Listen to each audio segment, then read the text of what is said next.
Hi there. Today I'm going to give you 5 tips on how to prevent toddler tantrums. If you want to learn more, stay tuned.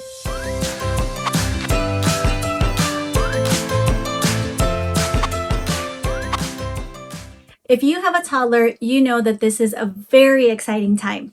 This is a time when toddlers are exploring their independence, they are recognizing their abilities, and they are asserting their needs and their wants. So as exciting as this time is, it's also very challenging.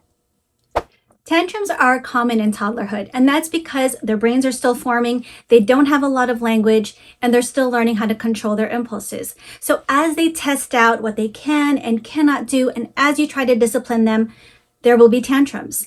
But you can greatly minimize the frequency and the intensity of those tantrums just by knowing how to prevent them. And these are the steps. Step number 1 is set yourself up for effective communication. How you say something to a child is just as important as what you say. Toddlers are easily distracted. So if you are talking across the room, it's very difficult for a child to listen to you. Or if you're hovering over the child when you're speaking, that can make them very uncomfortable and they're less willing to connect and listen to you. So what you want to do is get close to them and get down to their level. You want to either bend down, squat, or sit so that you can speak to them at eye level. When you do this, it draws your child's attention towards you, conveys respect, and it makes it much easier for you and your child to communicate. Step number 2 is prepare your child. Toddlers need time to adjust from one activity to another. They have a lot of difficulty during transitions, and that's because their brains are still developing. It can be confusing and frustrating for a toddler to move from one activity to another without some time to process what's going to happen. Toddlers do better when they know what to expect. So for example, if your child is reading books on the couch, instead of suddenly going over there and picking them up and telling them, okay, it's time for a diaper change, slow down.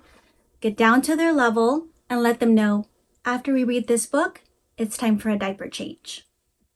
Step number 3 is build trust. Follow through on the plans that you make with your child.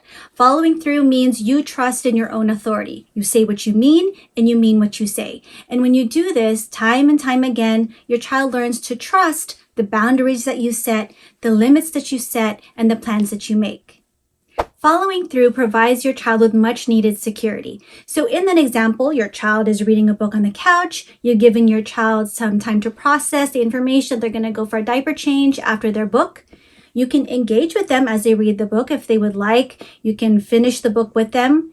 And then you tell them, okay, the book is finished. It's time for a diaper change. Let's go. Step number 4 is empower your child. Toddlers respond better when they have some control over what is happening to them and their environment. Sometimes toddlers are going to push back and they're going to resist a little bit when you try to follow through with the plans that you make. So offer simple, age-appropriate choices.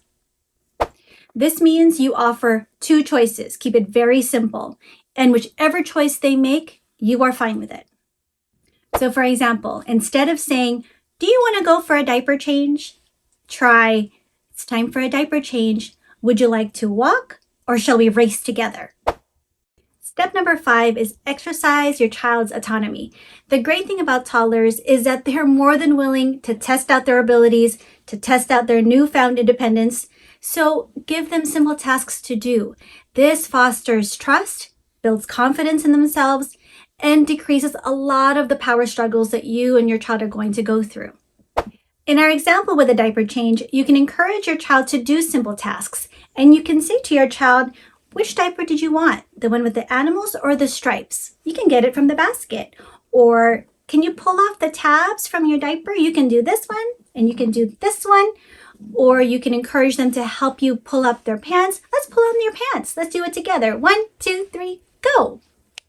Remember that at this point, your toddler doesn't have to do these simple tasks. We are simply offering the opportunity to do them, and they have the choice whether to engage or not. As toddlers exercise their autonomy, we have to remember that they're also young and they're also still very dependent on us to do their care. So as much as we encourage and we support them in doing a lot of the things that they can do by themselves, we don't want to shame and embarrass them for things that they need help on. A lot of the times they're maybe too tired or they're not yet able to do those things on their own. So we are there to help them through it. I hope you found these tips helpful. I want you to remember that this process takes time. You are not going to be able to stop every tantrum that your child has, and that's okay. This is a journey, and it takes time to build a trusting relationship with your child. So be patient with yourself and with your child. And I'll see you next time. Bye.